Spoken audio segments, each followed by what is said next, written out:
सदगुरुदेव की जय। साहिब समाज की जय। जय साहिब बंदगी साहिब। हमारे सदगुरु श्री कबीर आश्रम पादरा तालुका बड़ौदा गुजरात ने पधारे हमारे गुरु भाई श्री गुलाब साहिब जी भारत भ्रमण करते हुए आप यहाँ बम्बई सूरत भरूच हो करके श्री कबीर आश्रम में 7 तारीख को पधारे।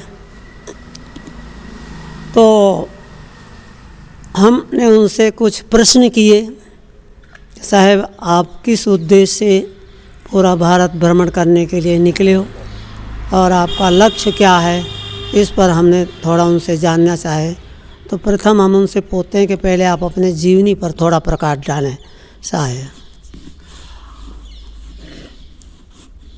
आदरणीय पूजनीय मेरे गुरु भाई अचल साहेब जी तथा मैं अपने गुरु को ध्यान करते हुए मेरे गुरु प्रथम निष्पक्ष साहेब और उन्हीं के विद्यालय से जूनियर हाई स्कूल गोरसंडी के विद्यालय से मुझे विश्व बैंक की तरफ से प्रशिक्षण दिलाया गया, भारत सरकार की तरफ से social animator world organization development of India का, जो समाज को प्रेरणा दे करके एक विकास रूप में। तो मेरा नाम गुलाब सिंह उर्फ गुलाब दास, मेरे गुरु प्रथम निष्पक्ष साहेब, मैं सभी का उन गुरुओं में सबसे छोटा शिष्य हूँ जो सामाजिक उत्प्रेरक का प्रशिक्षण विश्व बैंक की तरफ से मुझे दिलाया गया। और मुझे और मेरी जन्मभूमि इलाहाबाद, उत्तर प्रदेश इलाहाबाद मंडल, फतेहपुर ज़िला, खागा तहसील, थाना खखरेड़ू, बसंत नगर बैरी से हूँ। और मेरी तपोस्थली मेरठ मंडल, शाहपुर जैनपुर भोला रोड मेरठ है। और वर्तमान विजिट में बुलंदशहर, नरौरा, राजघाट, गंगा जी के किनारे से दिल्ली के लिए भ्रष्टाचार मुक्त भारत विजय रथ यात्रा लेके दिल्ली में राष्ट्रपति भवन तथा सुप्रीम कोर्ट और दिल्ली पुलिस कमिश्नर को मैंने ज्ञापन दे करके और रिसीविंग ले करके भ्रष्टाचार मुक्त भारत विजय रथ यात्रा 2023 में 21 नवंबर दिल्ली से कन्याकुमारी और कन्याकुमारी से रामेश्वरम, राष्ट्रपति भूतपूर्व राष्ट्रपति APJ अब्दुल कलाम, फिर रामेश्वरम से हो करके तिरुपति बालाजी होते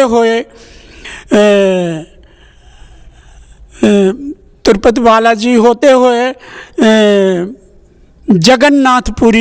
जगन्नाथपुरी से कोणार्क मंदिर से होते हुए भुवनेश्वर होते हुए मैं मयूरभंज जिला उड़ीसा से जो है अपने वर्तमान राष्ट्रपति द्रौपदी मुर्मू जी के जन्मस्थल रायरंगपुर तहसील गया और वहाँ 3 दिन रुक करके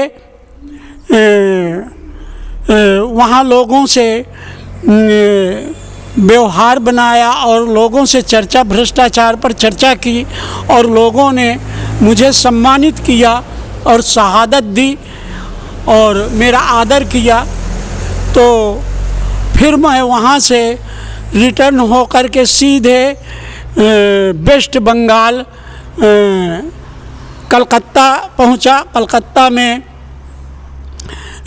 रात्रि में अपने ममता बनर्जी वेस्ट बंगाल की चीफ मिनिस्टर, उनके निवास स्थान के नीचे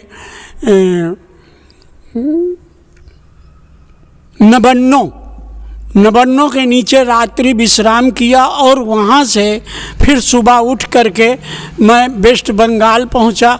वेस्ट बंगाल में भ्रमण किया, 2 दिन वहाँ रुका और वहाँ रुक करके फिर मैं संडे इतवार के दिन एक कबीर आश्रम था, वहाँ जा कर के वहाँ सत्संग और ज्ञान भ्रष्टाचार पर ज्ञान चर्चा और प्रकाश डाला। फिर वहाँ से आकर शाम को एक गुरुद्वारे में विश्राम लिया और विश्राम लेकर के सुबह उठ करके वेस्ट बंगाल कलकत्ता से मैं झारखंड बैजनाथपुरी होते हुए बिहार होते हुए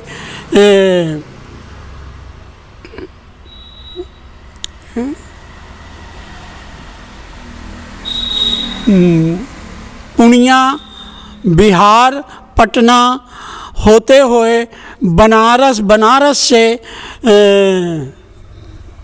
मगहर, गोरखपुर होते हुए अयोध्या जी, बस्ती अयोध्या जी होते हुए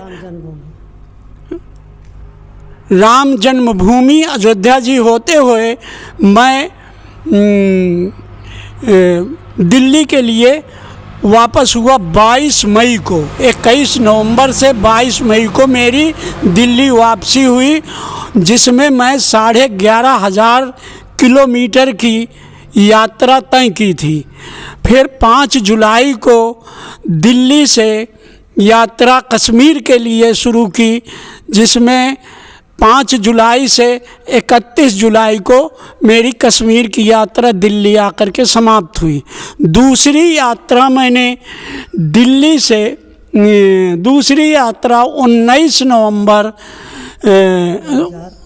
19 अक्टूबर 2024 को दूसरी यात्रा मैंने प्रारंभ की दिल्ली राष्ट्रपति भवन से और बम्बई के लिए, और बम्बई से रिटर्न होकर मैं अपने गुरु आश्रम बड़ौदरा करखड़ी पादरा करखड़ी में अपने गुरु भाई अचल साहिब जी के यहाँ आज तीसरा दिन है, विश्राम भी थकान दूर कर रहा हूँ। और उसके साथ आज मैं विचार विमर्श और सत्संग के रूप में भ्रष्टाचार पर प्रकाश डालना चाहता हूँ कि भ्रष्टाचार होता क्या है।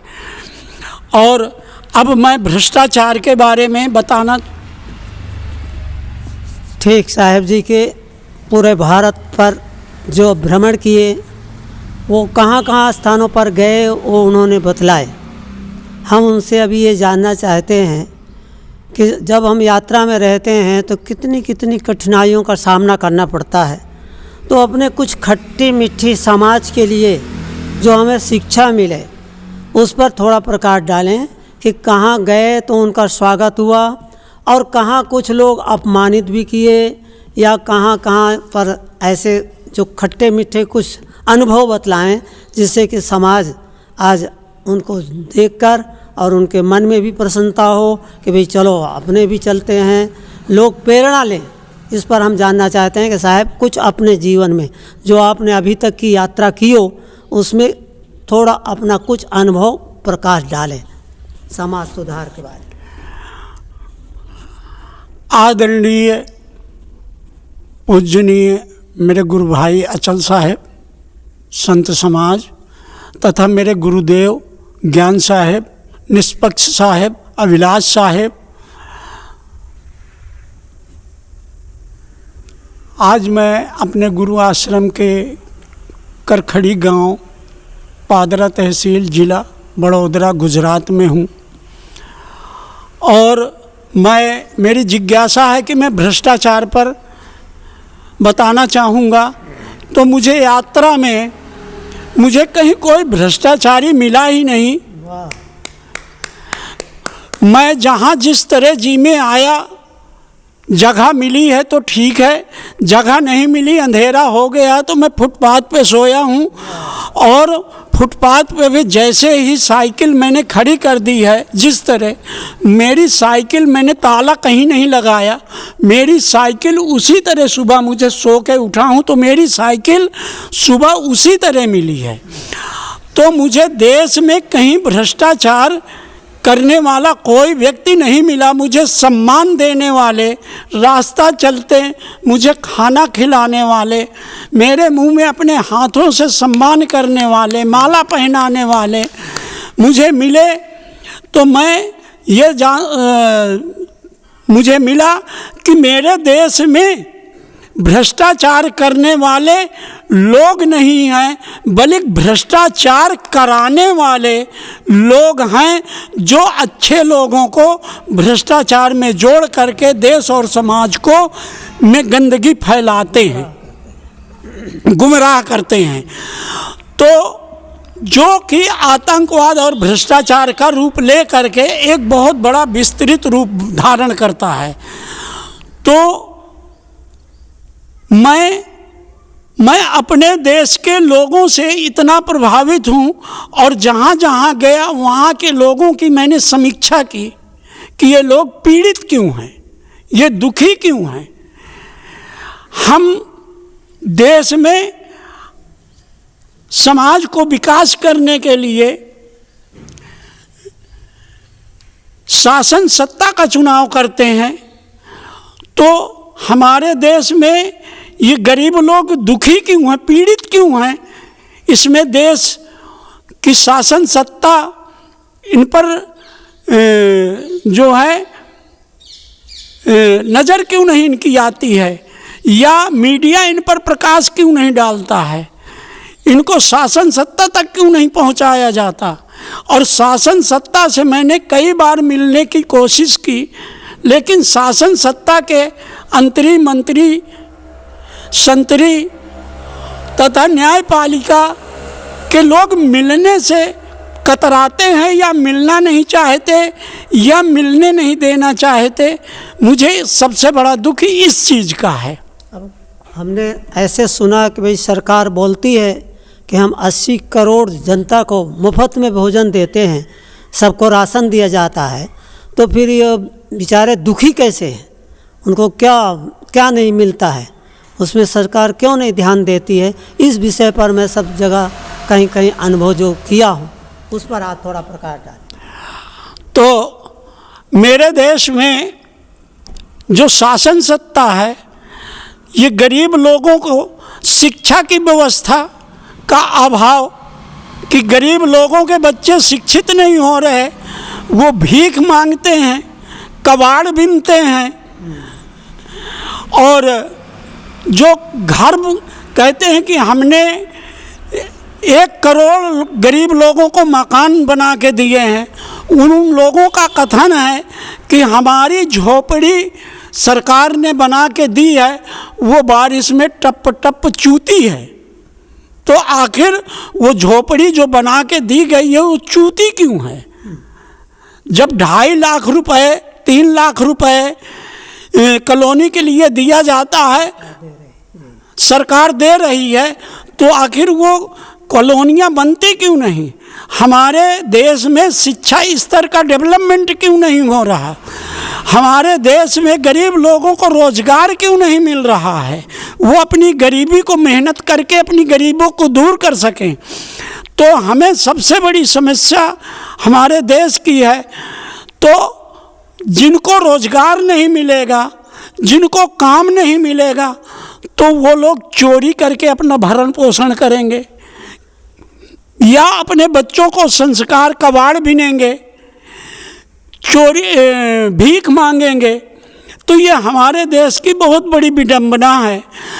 मुफ्त में राशन दिया जाता है, मुफ्त में राशन देने के बजाय अगर उन्हें रोजगार मुहैया कराया जाए तो वो परिश्रम करके अपना भरण पोषण अच्छे से कर सकते हैं। ये फ्री का अनाज देने से तो हमारे देश के लोग अकर्ता बनेंगे, काम नहीं करेंगे, मेरे देश का विकास रुकेगा। ये उद्देश्य को लेकर हम ये सब ये उद्देश्य लेकर के फिर चुनाव का मामला आता है तो चुनाव में भी घोटाले होते हैं। सवाल ये है कि देश में हम शासन सत्ता का चुनाव करते हैं एक अच्छे समाज को अनुशासित करने के लिए, एक अच्छे समाज को कंट्रोल करने के लिए, एक अच्छे समाज का निर्माण करने के लिए। चूँकि हम जब शासन सत्ता में पहुंचते हैं तो हमारा लक्ष्य होता है कि हम देश को विकसित करेंगे, समाज के गरीब लोगों को रोजगार दे करके राष्ट्र का, जिनको रोजगार मिलेगा उससे राष्ट्र का विकास होगा। लेकिन उनको रोजगार न मुहैया करा करके जो रोजगार के लिए पैसा सरकार देती है वो पैसा बीच में गायब कहाँ हो जाता है। सवाल इस चीज़ का उठता है, चूँकि कॉलोनी देने के लिए जब पैसा आता है तो वो पैसा बीच में 2.5 लाख रुपए जो आता है वो कॉलोनी पूरी बन नहीं पाती है, तो वो पैसा बीच में कहाँ गायब होता है। भाई जब उनके डायरेक्ट खाते में दिया जाता है तो पैसा कैसे गायब होता है, सवाल इस चीज़ का है। उसकी खोजबीन होनी चाहिए। तो देश में भ्रष्ट ये तो, और जहाँ जिस ऑफिस में मुकदमे जिनके ऊपर हैं, जिनके ऊपर मुकदमे हैं उन पे तारीख पे तारीख बढ़ाई जाती है। जज और वह बैरिस्टर लोग जो है तारीख देते हैं और हर तारीख में वकील की फीस बनती है। तो जब कोई काम तारीख मुकदमे का फैसला नहीं होता, मुद्दई और मुद्दयालय दोनों मर जाते हैं, फिर भी मुकदमा चल रहा है। उनके घर खेत बिक गए, घर खेत बिक जाने के बाद भी मुकदमा नहीं ख़त्म हुआ, मर के ख़त्म हो गए, फिर भी संसार से विदा हो गए, फिर भी मुकदमा नहीं ख़त्म हो रहा। तो आखिर ये भ्रष्टाचार, समाज का शोषण ही तो हो रहा है। हम मुकदमे क्यों बनते हैं, मुकदमों के पीछे क्या है रहस्य? तो हमारे अंदर जब लोभ या लालच पैदा होता है, कोई मुर्गा फंसता है, कोई मुवक्किल फंसता है वकील के दायरे में, तो उसे प्रेरणा दी जाती है कि तुम्हें हम बचा लेंगे, तुम जो करना है करो। तो वो गलत मार्ग में जो जुड़ा होता है, एक बार उसे गलत नहीं करने की सोच होती है, परंतु उसे गलत करवाया जाता है। और एक बार गलती करने के बाद फिर उसे बार बार प्रेरणा मिलती है कि जाओ तुम चिंता क्यों करते हो, हम तुम्हें बचा लेंगे। और वो जितना कमाता है चोरी करके, बेईमानी करके, झूठ बोल के, वो सब वकील खाते हैं। मुकदमा ही नहीं ख़त्म होते। एक मुकदमा बनता है, एक मुकदमा जारी हुआ, फिर दूसरा मुकदमा बन गया, फिर तीसरा मुकदमा बन गया, फिर उन्हीं को पार्टी टिकट दे देती है। और पार्टी जब टिकट दे देती है और वो चुनाव जीत लेते हैं, तो फिर वही जो पुलिस उनको ढूंढती है, वही पुलिस उनकी रखवाली करने लगती है। जेल भेजने के बजाय वो नेता मंत्री बन जाते हैं। तो आपका उद्देश्य मतलब क्या है कि भाई ये सब भ्रष्टाचार निवारण हो, समाज हमारा जो है स्वच्छ हो, जैसे भारत सोने की चिड़िया थी, ऐसा हमारा भारत देश स्वर्ण युग की तरह रहे। इन सब उद्देश्यों को लेकर के आपका ये पूरे भारत में भ्रमण का भाव चलता रहा। हमने सुना है कि आपने कुछ दिन अनशन भी किए वहाँ पर दिल्ली में। कितने दिन का आप आमरण अनशन रहा, फिर आपने कैसे वो आमरण अनशन आपका निवारण हुआ, इस पर थोड़ा प्रकाश डालें। आमरण अनशन तो 1 दिन का था हमारा दिल्ली में। 1 दिन का ही रहा। हाँ, 1 दिन का रहा। तो उसमें कोई सुनवाई नहीं हुई और ना कोई शासन सत्ता सुनती है किसी के आमरण अनशन की। चाहे आपके ऊपर तूफान आ जाए, चाहे आपको कोई कत्ल कर दे, कोई सरकार सुनने वाली नहीं है। बल्कि जंतर मंतर में, और जंतर मंतर अब भी जाता रहता हूँ। और मीडिया मुखातिब होती है, मीडिया मेरा निकालती है जो मैं बोलता हूँ। तो मैं भ्रष्टाचार पर किसी, जैसे कि भ्रष्टाचार पर, हमारे देश में रिश्वतखोरी, अगर एक कागज़ में सिग्नेचर करवाना हो तो कागज़ चपरासी जो है, डीएम का चपरासी कागज़ ले लेगा, कहेगा डीएम साहब तो चले गए हैं क्षेत्र भ्रमण करने, क्षेत्र से जब लौटेंगे तब आपका काम हो जाएगा। वो कागज़ लेके रख लेते हैं, फिर वो कागज़ रखा रहता है, दूसरे दिन व्यक्ति जाता है उसमें सिग्नेचर वेरीफाई कराने के लिए, लेकिन वो दूसरे दिन भी नहीं कागज़ वेरीफाई हो पाता। इस तरह करके हफ्ते भर दौड़ता है, हफ्ते भर में उसका एक दिन की मजदूरी उसकी 500 रुपये होती है, और एक हफ्ते में कम से कम 500 के दर से 3,500 रुपये की मजदूरी बनती है। और वो जब 500 रुपये चपरासी को दे देता है, तब चपरासी ये नहीं कहता कि डीएम साहब कहीं घूमने गए हैं या कहीं क्षेत्र में भ्रमण में गए हैं, क्षेत्र में भ्रमण में गए हैं, तो और कागज़ में कोई बात वो नहीं बताता और 500 रुपये चुपचाप जेब में रख लेता है और अंदर जा कर के कागज़ को वेरीफाई करके और मोहर दस्तखत करके कागज़ दे देता है। हम चाहते क्या हैं कि भाई हमारा जो ये उद्देश्य है, आपका मूल लक्ष्य तो ये है कि भाई हम जो इतना पूरे भारत में भ्रमण किया, आपने सब प्रांतों में गए, कई प्रांत हैं जहाँ सब जगह गए हो, वहाँ की जनता से आपको कैसा संपर्क मिला? हाँ, थोड़ा क्या आपको कैसे प्रसन्नता हुई कि आपके मन में और कुछ टेंशन बढ़ा? तो ये थोड़ा सा 5 मिनट में प्रकाश डालो और समाप्त कर। मैं देश में भ्रमण किया, देश की जनता मुझे सम्मानित किया, देश के जनता से जो मालूम हुआ, क्योंकि कहीं पर तो आपको भाषा, अब जैसे आप दक्षिण में गए हो, कन्नड़, केरल, तो वहाँ की तो भाषाएं हमारे आपके समझ में नहीं आई रही होगी, तो वो लोग कैसे आपकी बातों को समझे या किस? वो मैं जिन क्षेत्रों में मतलब हमारी हिंदी लैंग्वेज नहीं थी, उन क्षेत्रों में मैं जो है कुछ हिंदी और कुछ इंग्लिश के शब्द पढ़े लिखे लोगों के बीच में डालता था, और इंग्लिश के शब्द जो है तो मैं लोगों से सिर्फ शॉर्ट में बात कर लेता था, जिस क्षेत्र की भाषा को नहीं समझता था उनसे। वहाँ पे मैं corruption free mind development education, corruption free mind development India, यानी आप करप्शन फ्री बनिए, चूँकि हमारे मन में जो भ्रष्टाचार उत्पन्न होता है, काम, क्रोध, लोभ, मोह, उसी को नेता नगरी, वकील नगरी, जज, बैरिस्टर, मिनिस्टर हमारे को उकसा देते हैं, उसे इसके द्वारा जो है हम गलती कर बैठते हैं, उजागर कर देते हैं, काम, क्रोध, लोभ, मोह, अहंकार को उजागर करते हैं, और उसी के द्वारा जाति पाति संप्रदायों के भेदभाव को उजागर करते हैं और हिंदू मुस्लिम के नाम से उजागर करते हैं। तो हमको पब्लिक को आपस में लड़ाया जाता है, और आप जो है चुनाव जीत करके देश के यानी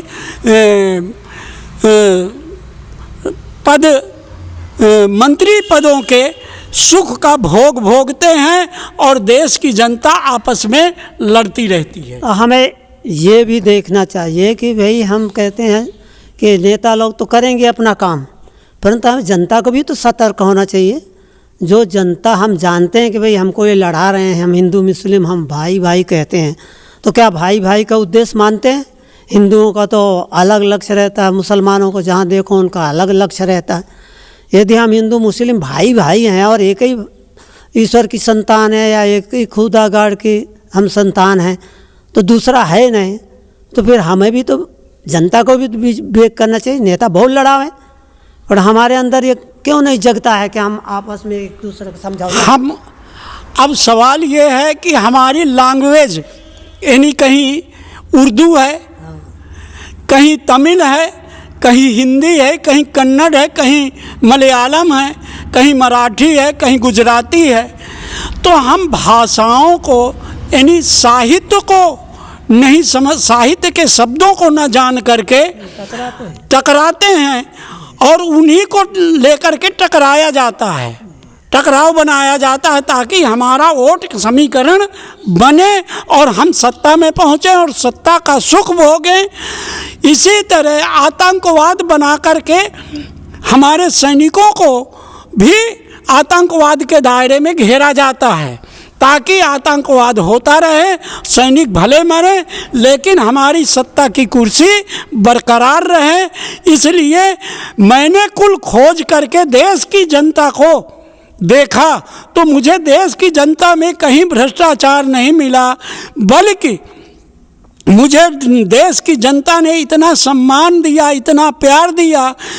मैं फुटपाथ पे भी सोया, साइकिल जिस तरह खड़ी कर दिया उसी तरह, और अकेला मेरे पास मतलब कोई गनर नहीं, कोई सिक्योरिटी नहीं, अकेला मैंने देश में भ्रमण किया और जिस तरह साइकिल खड़ी कर दी, जिस तरह मेरा सामान रख के मैं सो गया उसी तरह मैं सुबह उठा तो मेरा सामान उसी तरह मुझे मिला।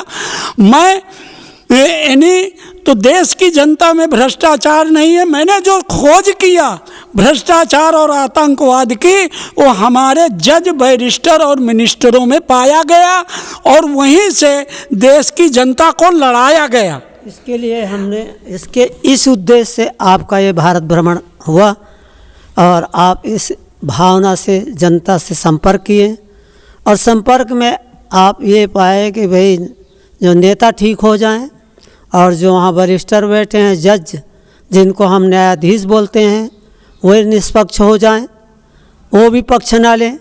दोनों समाज चाहे तीनों समाज जो भी है, पार्टियां अनेक हैं और हमारा राष्ट्र एक है और उन पार्टियों में एक दूसरे का सहयोग हो और सहयोग से सब काम बने। इन्हीं उद्देश्यों को लेकर के आप पूरे भारत में भ्रमण किए। और जब पूरा भारत भ्रमण करने के बाद जब मैंने ये खोजा कि जज, बैरिस्टर, मिनिस्टर, चुनाव आयोग जो है हमारे देश के लिए जो है लोकतंत्र के लिए घातक हैं, तो मैं ये चाहता हूँ कि मेरे देश में यदि राष्ट्रपति, हमारे देश में रबड़ की मोहर बनाया जाता है, राष्ट्रपति हमारे देश में कठपुतली होता है, जबकि वो राष्ट्र का डायरेक्टर होता है। राष्ट्रपति के निर्देश पर लोकसभा सत्र चलना चाहिए और राष्ट्रपति के निर्देश पर लोकसभा में प्रस्ताव पारित होनी चाहिए। चूँकि 6 विधायियों का मालिक हमारा राष्ट्रपति होता है और राष्ट्रपति का ये अधिकार होता है कि वो अपने लोकसभा सत्र को भ्रष्टाचार पर लोकसभा में प्रस्ताव पारित करने का, आतंकवाद पर प्रस्ताव पारित करने का तथा देश के रिजर्व बैंक की अर्थव्यवस्था डीजीपी पर प्रस्ताव पारित करने का आदेश जारी करे। चूँकि वो राष्ट्र का डायरेक्टर होता है और लोकसभा में इन्हीं सत्रों पर, इन्हीं शब्दों पर आतंकवाद, भ्रष्टाचार, अर्थव्यवस्था तथा देश और समाज के विकास के कल्याण की चर्चा हो, ना कि वहाँ भी ये लोग पार्टी लेवल पर एक दूसरे पर कीचड़ उछालते हैं और पार्टी का प्रचार और पार्टी का चुनाव करते हैं। ठीक, बहुत सुंदर, आपने थोड़े में प्रकाश डाले। अभी हमारा ये प्रश्न है कि आप इधर से अभी आप जहाँ पहुँचोगे, दिल्ली राजधानी आप पहुँचने का है, उसके बाद फिर आप इस वर्ष 2025 में कुंभ मेला शुरू होने जा रहा है, वहाँ संत समाज में क्या विचार देंगे? संत समाज में मैं बड़े छोटे शब्दों में बोल रहा हूँ कि वहाँ मैं सिर्फ स्वयं स्वाध्याय, ज्ञान चर्चा और हमारे शरीर से उत्पन्न होने वाले भ्रष्टाचार रूपी काम, क्रोध, लोभ, मोह, अहंकार, रूप, रस, गंध, शब्द, स्पर्श, ये 10 हमारे जो हैं विकार होते हैं। इन 10 विकारों को नियंत्रण करने का नाम भ्रष्टाचार मुक्त भारत बनेगा। और इसी पर मैं अपने संत समाज व कुंभ मेले में जो है जितने दिन रहूँगा इसी पर चर्चा करूँगा। इसमें मैं किसी पार्टी या किसी नेता नगरी का नाम नहीं लेकर के निष्पक्ष ज्ञान चर्चा पर काम क्या होता है, विषय वासना क्या होती है, क्रोध क्या होता है, हमारे अंदर लोभ क्या होता है, लोभ क्या चीज़ है, मुझे प्रधानमंत्री बनना है या मुझे धनवान बनना है, मुझे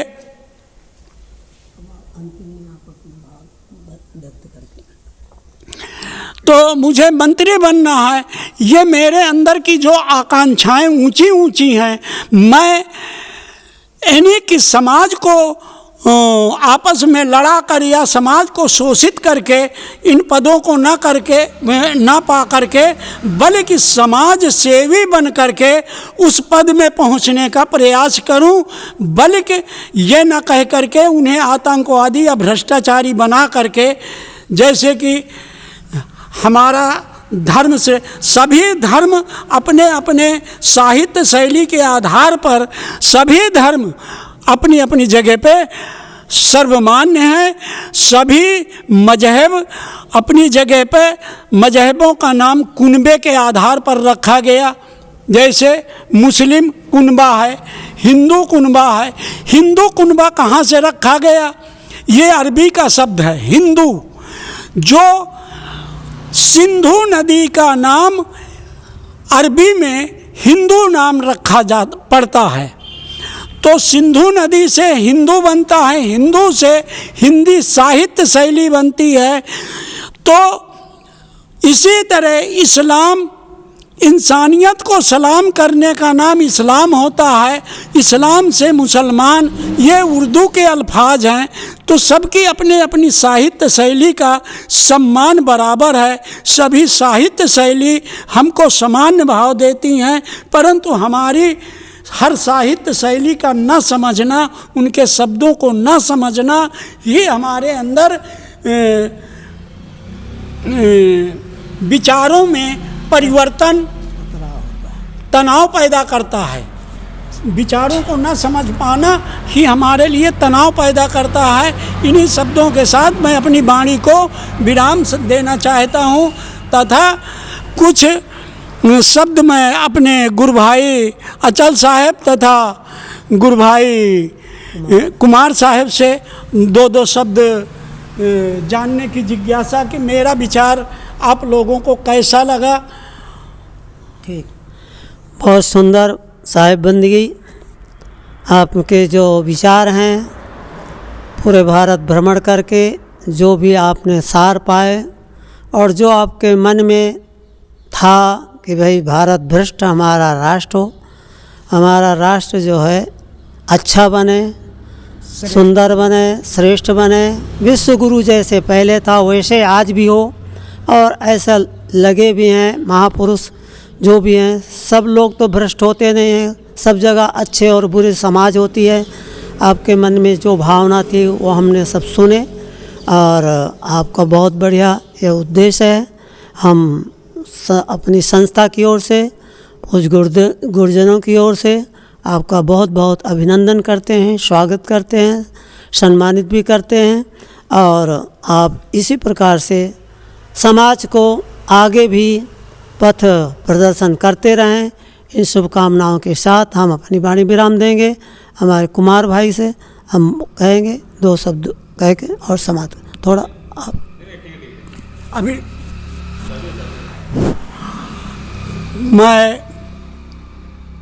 मुझे जो सम्मान मिला, आदर मिला, मैंने इसमें किसी जाति संप्रदाय की बात नहीं की।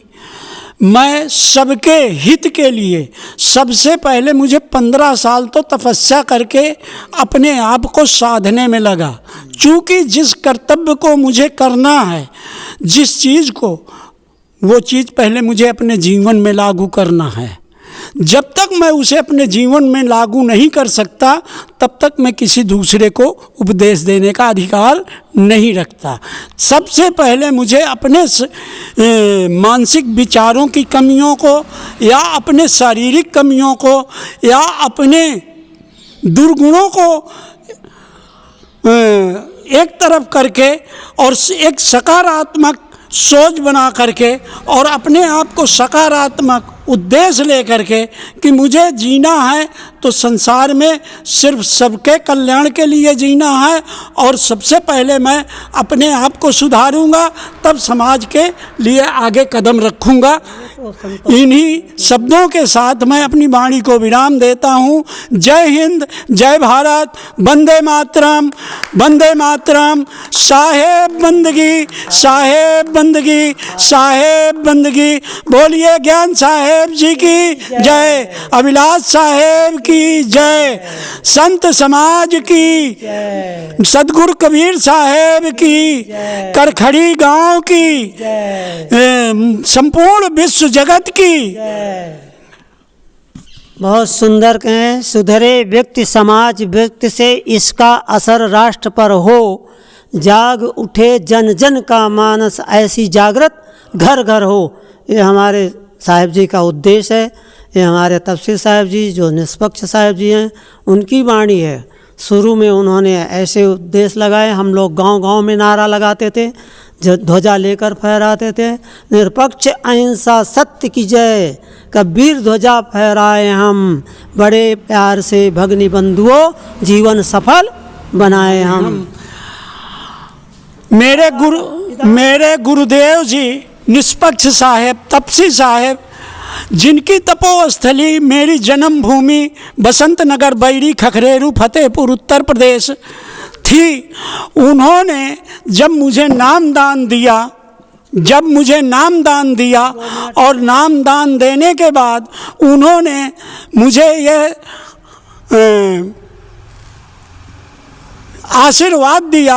आशीर्वाद के रूप में मेरे सर पे हाथ रखा और ये कहा कि गुलाब दास, एक दिन वो समय आएगा कि तुम आगे चलोगे और दुनिया तुम्हारे पीछे होगी। ये मेरे गुरुदेव जी का आशीर्वाद था, मेरे गुरुदेव तपसी साहेब का और मेरे दूसरे गुरुदेव जिन्होंने ये मुझे अचला दिया, ज्ञान साहेब जी का, कि मैंने एक दिन भी अपने शिष्य गुलाब दास को ज्ञान या संत भाव में ज्ञान रूप के शब्द नहीं दिया। लेकिन मेरा शिष्य जो है बिना सिखाए, मुझे 25 साल, 30 साल, 40 साल मेरा जीवन गुजर गया, लेकिन जितना कदम उसने तेज़ी से आगे बढ़ाया 18 साल में, 15 साल में, उतना हम नहीं कर पाए। और मेरा आशीर्वाद है, ज्ञान साहिब जी का कथन था कि मेरा आशीर्वाद है कि मेरा शिष्य गुलाब दास गुलाब की तरह अपनी खुशबू संसार में बिखेरें और उस खुशबू से संपूर्ण समाज को स्वतंत्र जीवन जीने का अधिकार दिलाएं और ज्ञान के माध्यम से भ्रष्टाचार मुक्त भारत बनाएं और विकासशील भारत बनाएं। ये मेरे ज्ञान साहेब और तपसी साहेब का लक्ष्य और उद्देश्य था और उन्हीं के लक्ष्य उद्देश्य पर मैं अपने कदम को दिन प्रतिदिन आगे बढ़ा रहा हूँ। मैं अपने गुरुओं को बहुत बहुत सत नमन करता हूँ। मेरे गुरु दोनों ही शरीर पूरा कर चुके हैं, लेकिन मेरे अभी गुरु जी के गुरु भाई मौजूद हैं जो मेरे गुरु की तरह वो श्रेष्ठ और महान हैं, मुझे आगे बढ़ाने में सहयोग दे रहे हैं। जय हिंद, जय भारत, साहेब बंदगी, वंदे मातरम। जय हो। बहुत बहुत आपको सद्गुरु और संतों की ओर से बहुत बहुत बधाई देते हुए और हम यही शुभकामना करेंगे गुरु महाराज के शुभ आशीर्वाद और जिस प्रकार से उनका नाम है गुलाब साहेब, इसी प्रकार से गुलाब की तरह हमेशा खिले रहें, प्रसन्न रहें और अपनी खुशबू जो है समाज में हमेशा बिखारते रहें। इस शुभकामना के साथ हम अपनी वाणी विराम देते हैं। हमारे गुरु जी के छोटे गुरु भाई और हमारे बड़े श्री केवल देव जी भी विराजमान हैं यहाँ, तो हम उनको कहेंगे कि 2 शब्द जो है श्री गुलाब साहब जी के जीवन पर थोड़ा जो जानते हो थोड़ा प्रकाश डालें। साहेब केवल देव जी विश्व भ्रमण करके आए हैं, भारत भ्रमण करके आए हैं संत, तो आपका क्या प्रसन्नता है, क्या विचार है, आप 2 शब्द दें।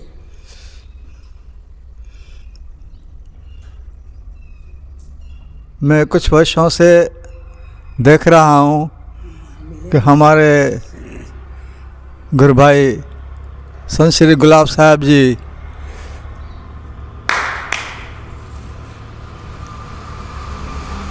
राष्ट्र के अंदर भ्रमण करके अपना अभियान चला रहे हैं। तो हमें दिल में बड़ी प्रसन्नता होती है कि हमारे समाज में कोई एक ऐसा भी है जो गांव-गांव चल करके विनोबा भावे की तरह उन्होंने विनोबा भावे ने पैदल यात्रा की, तो ये साइकिल यात्रा कर रहे हैं और साइकिल के द्वारा भ्रमण करके गांव-गांव में अपने ज्ञान का संदेश दे रहे हैं। और हमारे देश को विकास के लिए और उसके लिए रखो नहीं मुंह दब जाता है ना वो मोड़ आप और हाँ बस ऐसे करके बोलो। हमारे जो देश को भ्रष्टाचार मुक्त करने की राह में जो वो राह में लोगों को मार्गदर्शन कर रहे हैं, जागरूक कर रहे हैं।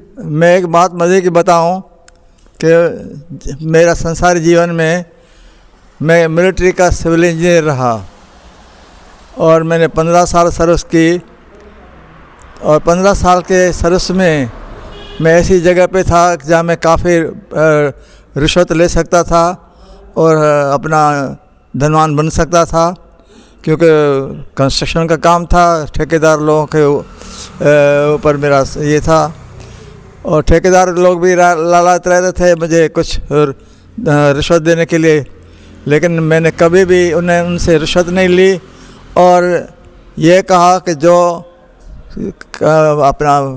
आपका एग्रीमेंट है उसके हिसाब से आप काम कीजिए, हमको उससे ज़्यादा नहीं चाहिए और उससे कम भी नहीं चाहिए। और मैंने कभी भी उनसे रिश्वत नहीं ली, वो खूब हमको लालच करते थे, फिर भी हमने नहीं ली। तो ये मैंने जीवन में खुद किया है अपने आप, तो इसलिए खुशी होती है कि ये भी ऐसे जो अब हमारा अभियान चला रहे हैं कि जो संसार के अंदर जो भ्रष्टाचार चल रहा है उसको निवृत्त करने के लिए या उसको उन्मूलन करने के लिए अभियान चला रहे हैं। तो हम उसके लिए मंगल कामना करते हैं कि ये ऐसे अभियान में सफल रहें और कम से कम उनको एक दिशा तो दे के जाएँ शरीर छूटने के पहले कि वो दुनिया जो है वो सत्य की राह पे चले और भ्रष्टाचार से ऊपर उठ करके अपने देश को जो है वो अपने देश को उन्नत बनाएं। एक मैं बात बताऊं, एक थोड़ी एक हमने देखा है कि जो हमारे जो गणेश का चित्र हमारे भारत में जो है वो प्रसिद्ध है कि उसके 4 हाथ हैं, तो एक हाथ में जो है वो शंख है, दूसरे हाथ में चक्र है, फिर गदा है, फिर पद्म है। लेकिन और देवताओं के हाथ में पद्म होता है, लेकिन गणेश जी के हाथ में हरी घास है। तो उस हरी घास का प्रतीक क्या है? ऐसे शंख का अर्थ होता है मंगल ध्वनि का प्रतीक होना, कि मतलब हमारा जीवन मंगलमय हो। और जो चक्र है, काल चक्र है, जिसके लिए हम उसमें जन्म मन में पड़े हुए हैं। और जो गदा का अर्थ है कि जो इंसान गलत कर्म करते हैं उनके लिए गदा रूपी सजा है। लेकिन एक हाथ में हरी घास है, तो हरी घास का मतलब ये है कि हम ये ऐसा नहीं कि उसके 4 हाथ होते हैं, लेकिन उनका अर्थ ऐसा निकलता है हरी घास का कि हम देश को अपने सदाचार चल कर से रह करके और अच्छे ईमानदारी से काम करके हरा भरा बनाएं।